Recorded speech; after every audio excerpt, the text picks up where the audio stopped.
Tim and Matthew, just want to, extend our gratitude to you for taking time out of your Saturday to join this conversation. As you know, this has been an ongoing issue, and what has been missing from the equation for many of us here in Hawaii is the Hawaii voice. The conversation is taking place on a large level, but it is missing the communities and voices for the lands and endangered species and cultural aspects of these kinds of projects that really need to be front and center. So that's why we invited you here today, and we hope it opens up an ongoing conversation on this and other issues that we believe are really critical at the community level. So thanks again for joining us, and we're going to introduce you to what the Alliance is. And the way we're going to do this is through a very brief PowerPoint presentation, so you can kind of visualize what we're talking about a little bit, if that's okay with you all. It's fine. Great. So let's see. Thank you, Joe. Joe's going to load up here our PowerPoint. I will share my window.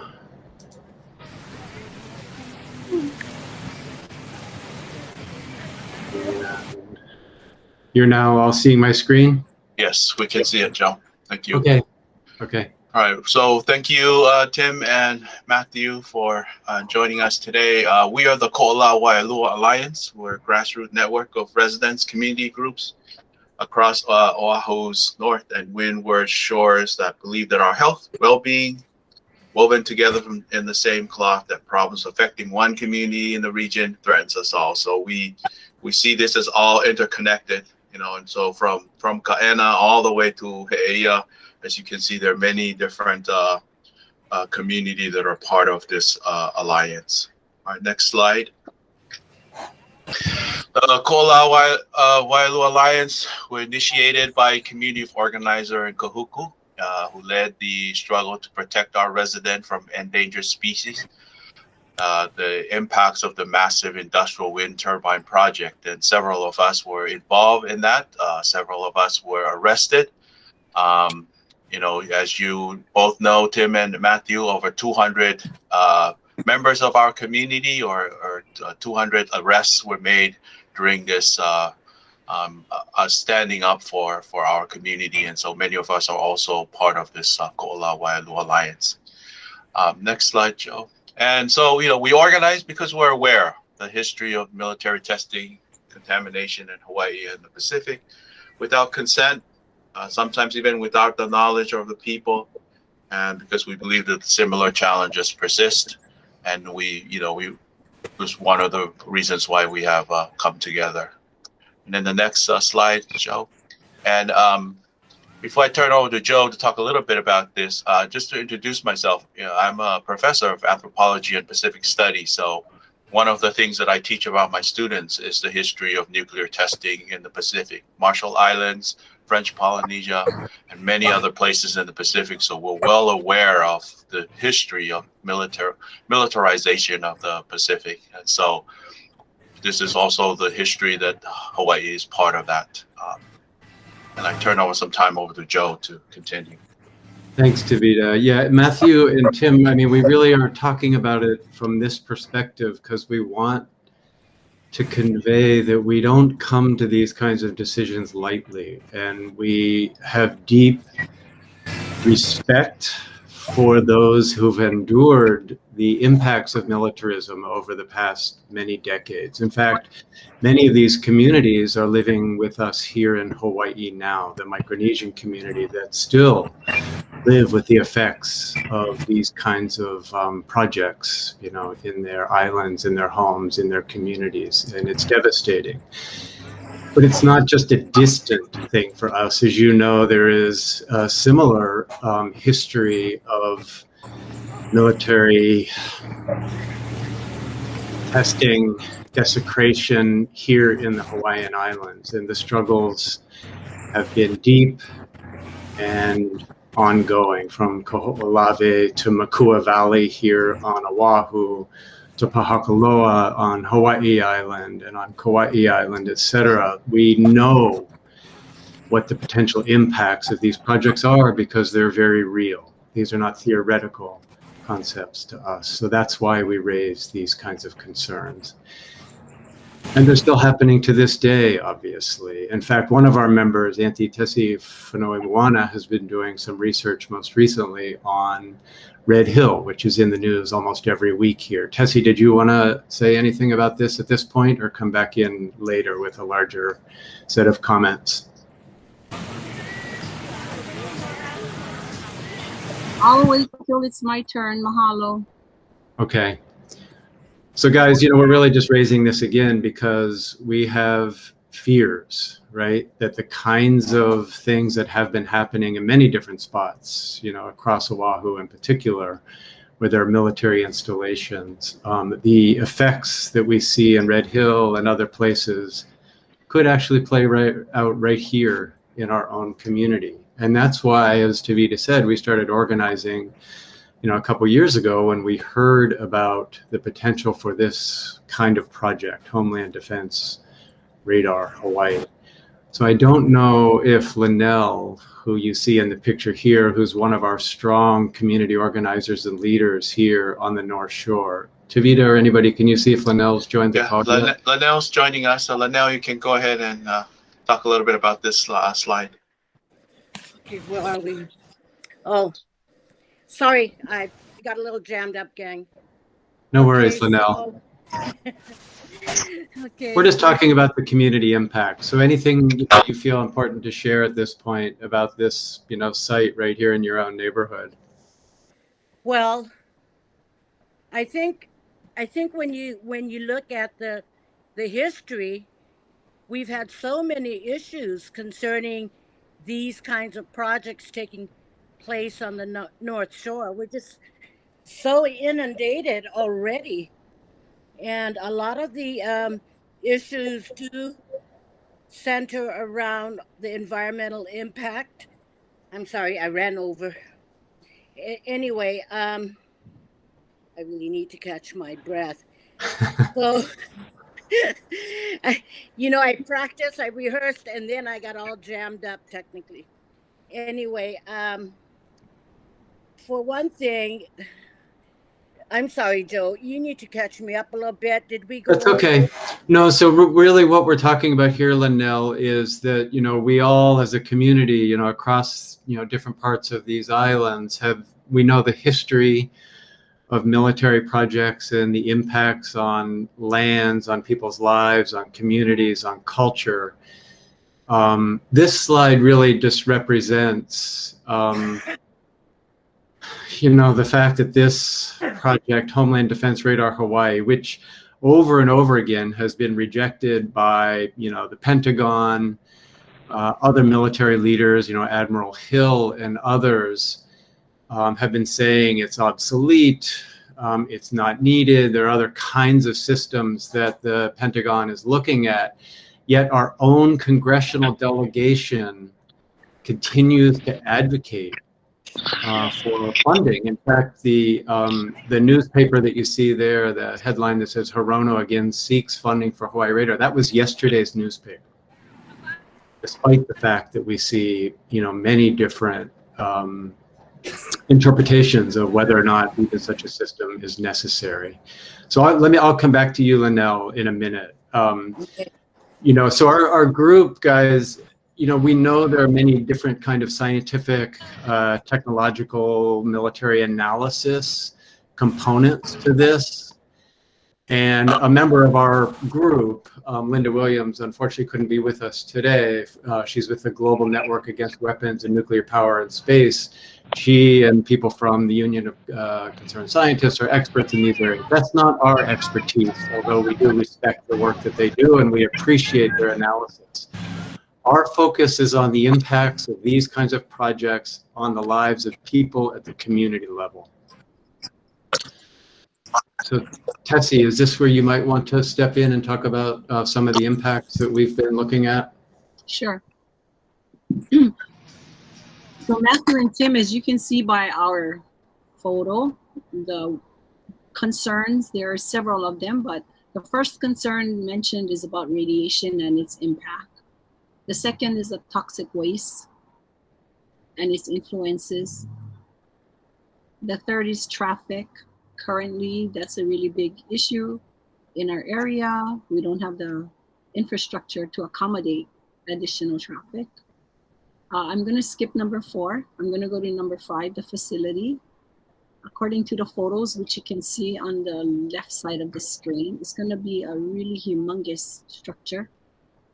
And it's going to impact from our Nako'oleheao, the construction, and it's going to be approximately 7 stories high, which we have been told in a presentation that this will impact the airspace. Number 6 is a contamination shelter.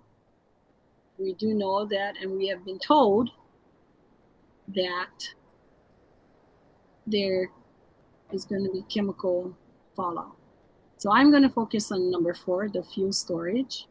And as we all know, currently in the news, Red Hill has been in the papers almost every day.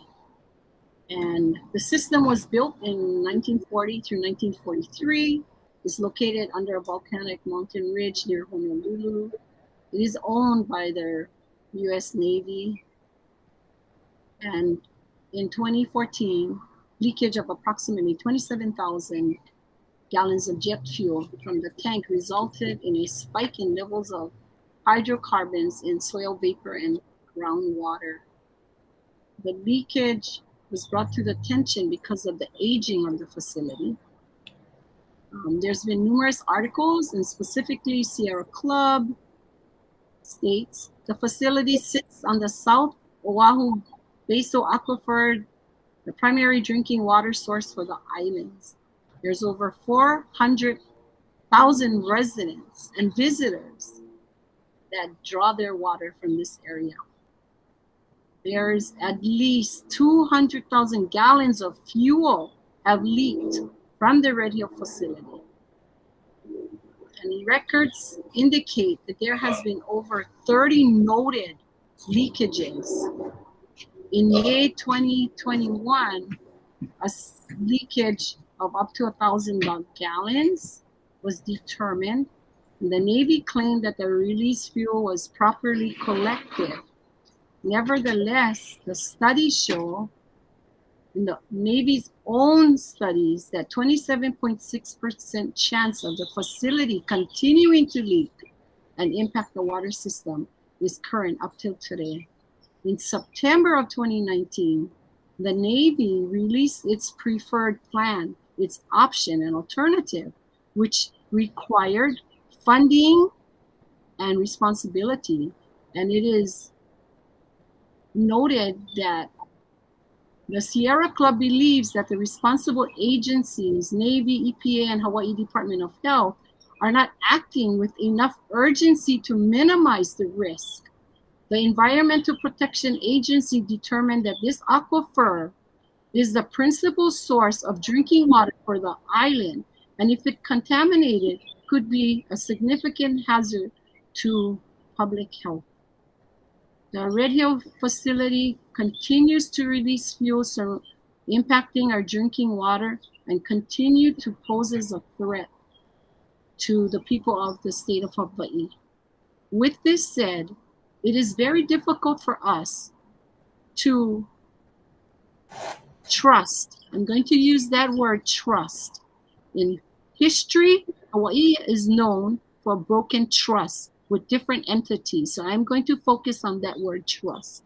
It is difficult for us commoners to trust the military because they have not completed or agreed to clean up the facility. As mentioned earlier by Joel, Kaho'olawe and other entities have also been impacted by militarization. And if we are not satisfied that they have met their agreements, how can we as a community accept to support this as presented to us in a shady manner? It was brought to our attention, then COVID is always blamed as a scapegoat. It kind of subsided, and then it appeared again, which was a shock to all of us because we were under the impression that it was not moving forward. So personally, we don't appreciate the strategies and techniques that are being used. So with this, I say, we hope that you will get the message back to Senator Ed Case and the rest of the delegation, our concerns. Mahalo.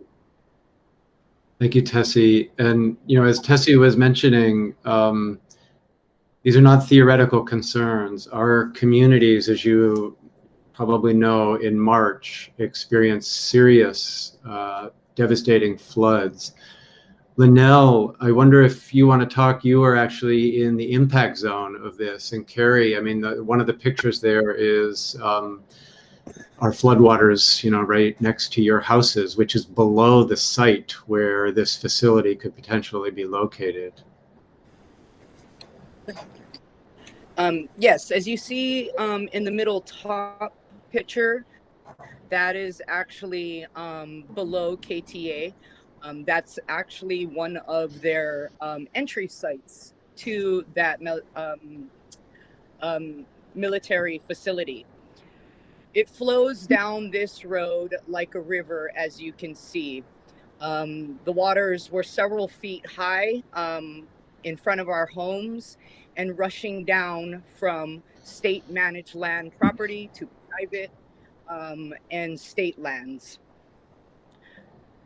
The impact is felt by us during our rainy season multiple times throughout the year. This is just one of many.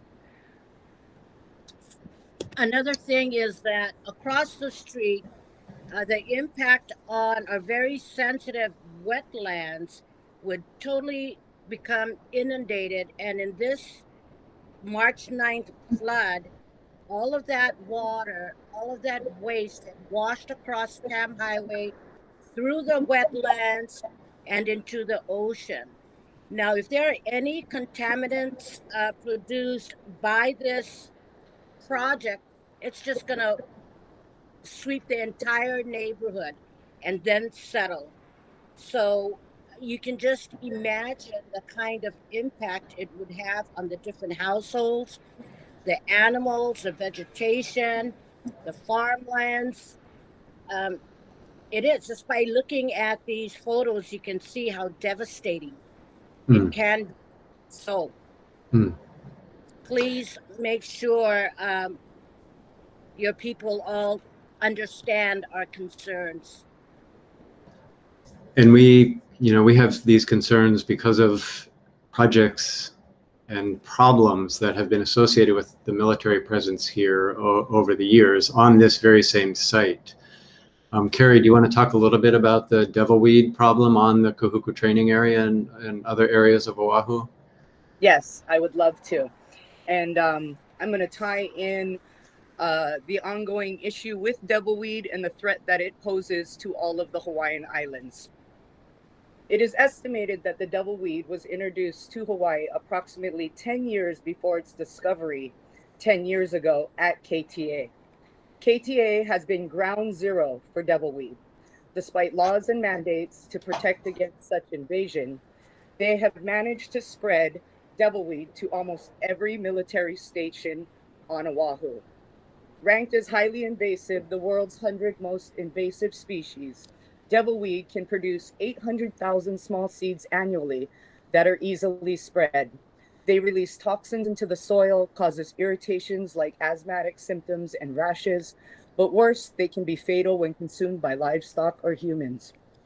The U.S. Army, OINRP, OISC, and DLNR are currently fighting but losing the battle against devilweed. The U.S. military can only spend money allocated by Congress on lands that they, the military, manage.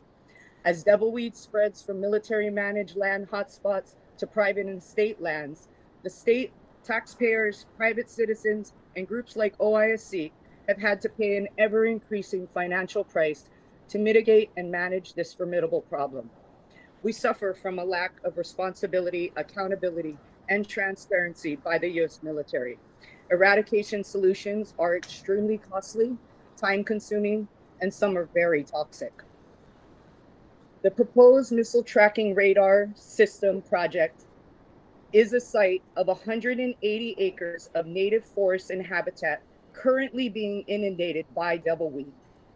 It also is integral to the health of Waiale'e's water table, which constitutes half of the North Shore's freshwater drinking source, as Auntie Tessie spoke on. This project poses an imminent and extreme threat to our agricultural and livestock industry and the lands that they depend on. It threatens Hawaii's food security, food independence, and sustainable non-toxic food production. It threatens land value, the economy, and the state's GDP. But most personally, it jeopardizes the conservation district, the state, public, and private lands that comprise the fragile native forest ecosystems that serve as our life-sustaining watershed system. We're concerned about the sheer number of personnel and vehicles that will be coming to and from this facility by passing through our island's most dense agricultural region, and the inevitable massive increase in spread of devilweed that this project of this design and magnitude will cause. We're extremely concerned for our drinking water, our community. We're concerned in general. Devilweed has recently been discovered in Hilo. This problem is about to get much worse. Dare I say, nuclear.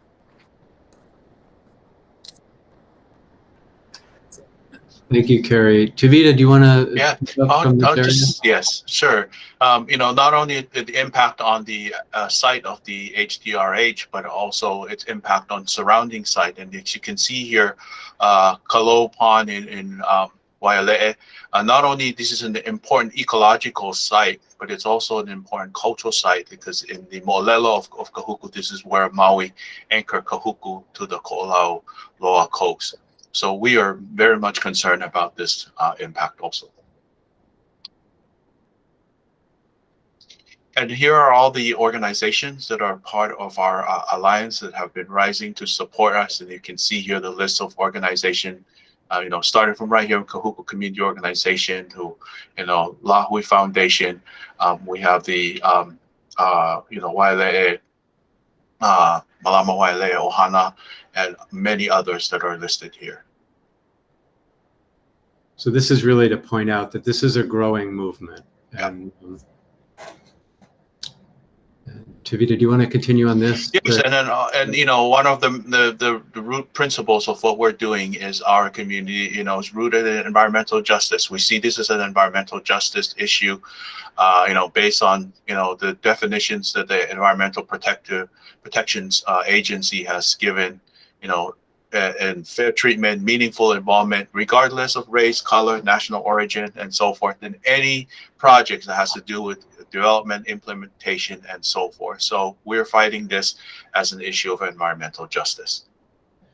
And Matthew and Tim, while we are largely an alliance of people based in communities across the windward and north shores of Oahu, we are in no way saying this is a not in our backyard project. Our concerns are large and inclusive of communities across the islands that are threatened by these kinds of projects. And we are in solidarity with folks on Kauai who are also under threat by this particular project. And I believe Kip Goodwin of Kauai is on the call with us today. Kip, would you like to add your thoughts to this conversation?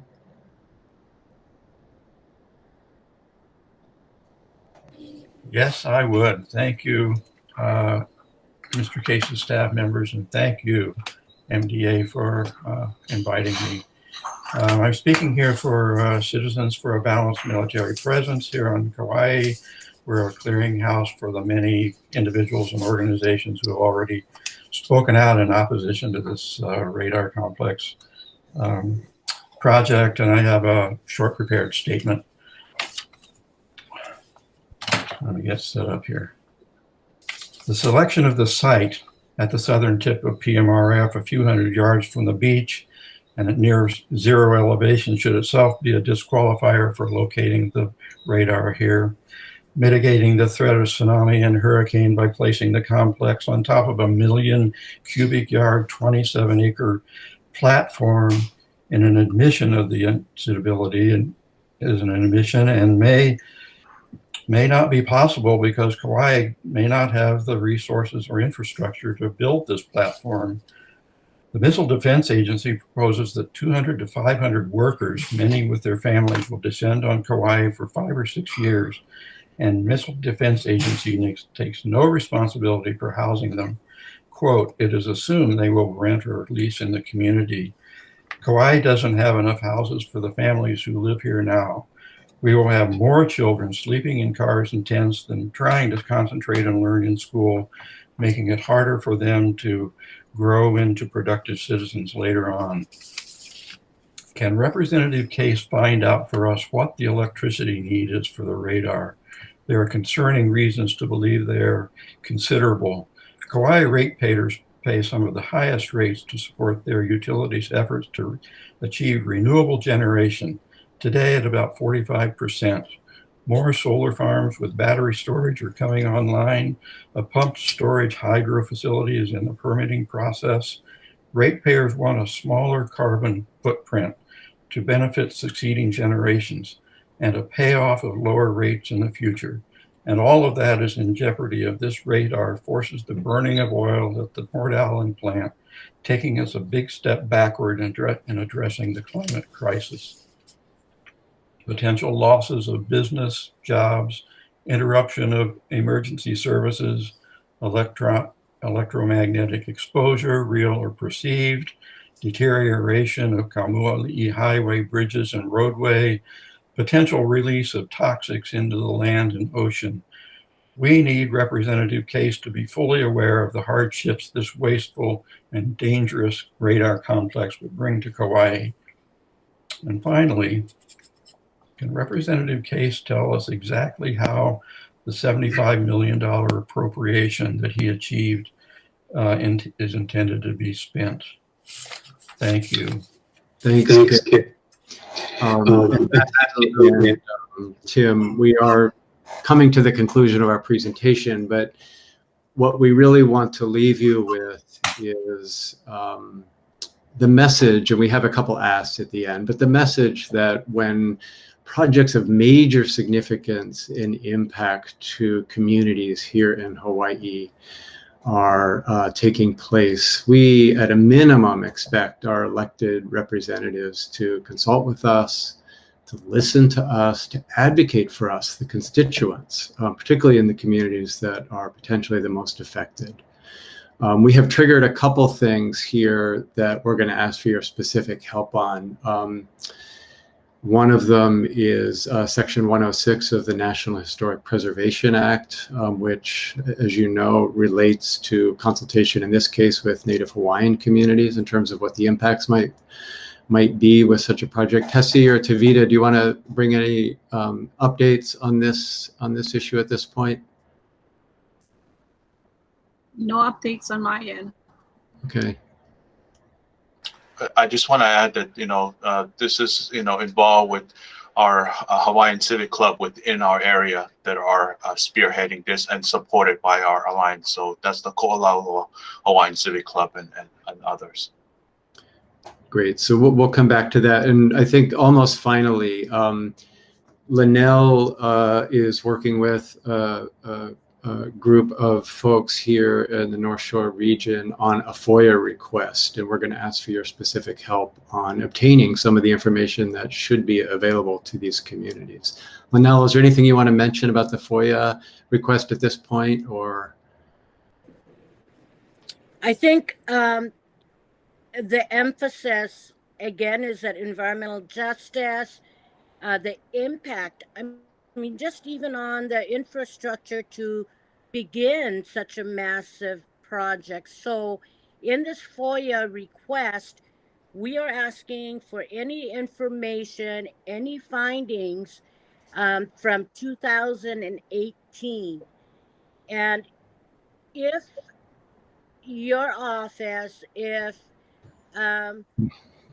Case can help us out to speed up the process, because the MDA is doing their EIS right now, and we'd like to all be on the same page. We're asking for for all of this information to clarify where we stand and how things have changed from 2018 surveys to the current surveys of 2021. As Joe had brought up earlier about the different rejections for the proposals, how the Pentagon wasn't going to release the funds, they didn't approve of it, all of that,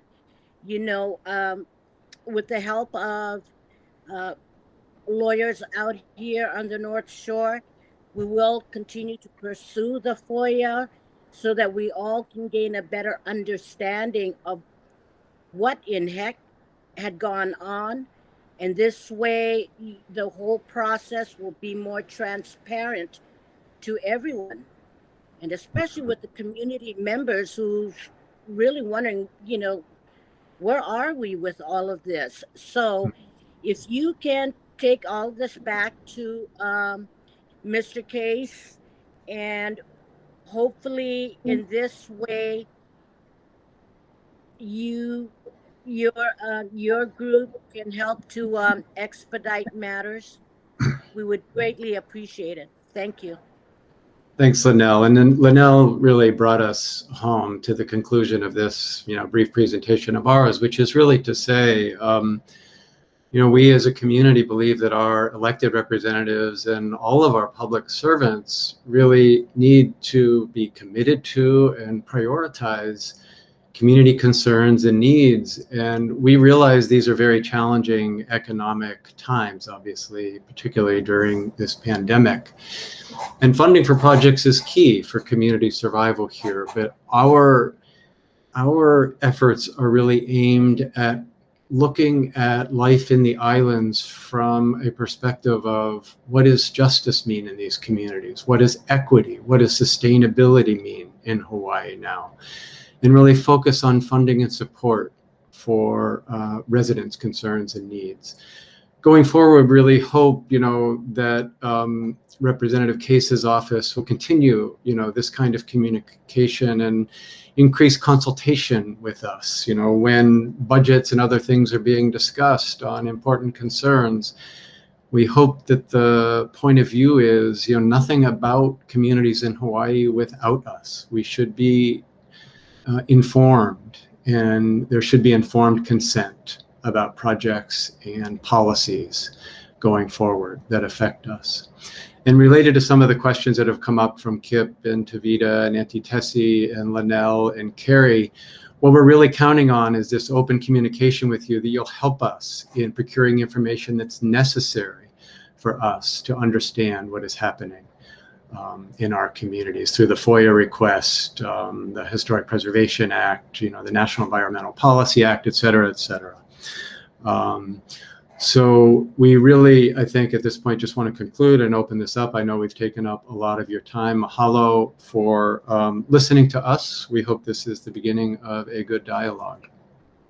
And I will stop my presentation at this point. Well, I just want to say thank all of you. Hope you all can hear me. Yes. Yeah, I just want to extend a mahalo to all of you for taking time on your weekend to talk to me and Matthew Bernard here from Congressman Case's office. The congressman believes that the community has their rights and there are laws that exist and those need to be followed.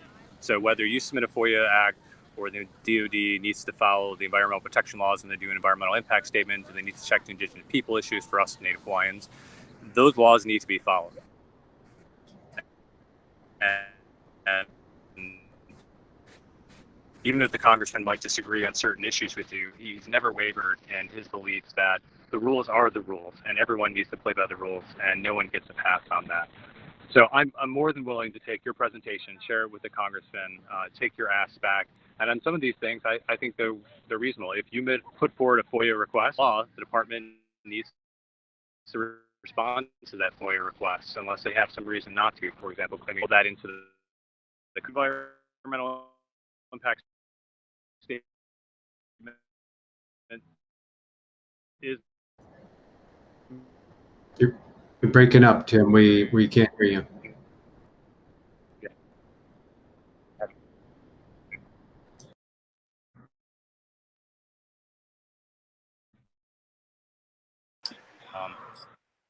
You're frozen on my end. So, like I said, Tim, we cannot hear you. Tim, it's breaking up from your side, I think. it is breaking up on my side. Matthew, might you? Yeah. I think if you go off camera, Tim, we might work Is that better. any better? Yes. Yeah, it's better on our end. Yes, that's better.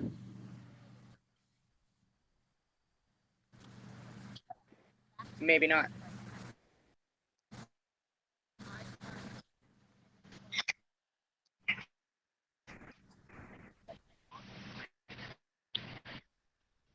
I don't know if it's better. That's better. Am I still choppy? Yeah. We can hear you now. Yeah. It's better now. You can hear me. Okay, I'll try not to move. I'll try not to move. Listen, I want to have a dialogue too. It's a fair request to have a dialogue with your elected office that represents the state of Hawaii. So I apologize for the bandwidth issues right now, but if you can email me your presentation slides, email me those requests in writing.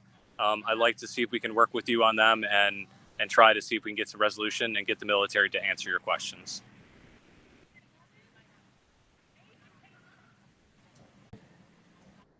We're also under the impression that we have a meeting set with Representative Case this Wednesday. Wisdom in your office set it up, so we hope that is still on the calendar. We would really appreciate speaking with, the representative himself. Yes, just in case. I'll check that when I get. Go ahead. Yeah, Go ahead. according to the calendar and my discussions with Wisdom on Friday, that meeting is still set. Obviously, Fantastic. I'll defer to Wisdom on all his scheduling events if anything changes. But as of right now, it looks like that still is set for that date. Okay, that's great. We really appreciate that. So we will convey the points that we raised here today and keep in touch with you. I think one thing that's important to note, while we may have some disagreement on the way this is playing out, particularly the fact that, the community concerns right now, we are being, kind of directed towards a process in which our voices are not a part of the decision-making process. We're simply a part of the environmental review process. That's part of what our contention is here. This all came about without the informed knowledge, consultation, or consent with communities, right? So we're just brought in after the fact, after all of the other actors have made these decisions on our behalf. So that's part of what we're talking about here. We know the horse is out of the barn on this one, but we expect our representatives to fully engage with us at this point. But we want to be ahead of these things on future projects. So that's one of our requests with you. We appreciate that your office has been open and transparent in communicating with us. To date, actually, you're the only of our 4 congressional offices that have shown us that respect, and we appreciate it, and we want to show similar respect to you going forward on what may be some difficult conversations, but we appreciate your openness with us. Does anybody else from our group have anything to add or any additional questions we should put out there at this point? I just want to thank Tim and Matthew for joining us and taking your Saturday to listen to our concerns, and we really appreciate it. As Joe said, you're the only of our congressional delegation to have taken the time to engage us in this process. So we really appreciate that. So Mahalo. Yes, thank you very much. Thank you as well. Mahalo for Yeah. being here today. Thank you for taking your time. Absolutely. And, you know, Mahalo, everyone. I really appreciate it. apologize for the bandwidth issues on our end, but thank you all for taking the time. And we'll certainly, like Tim said, convey the message to Congressman Case, and we'll be looking forward to another conversation again later this week. Okay, well, thank you very much, guys. We will keep in touch with you as we discussed, and look forward to future conversations. Okay, sounds good. Aloha. Aloha. Okay. Aloha.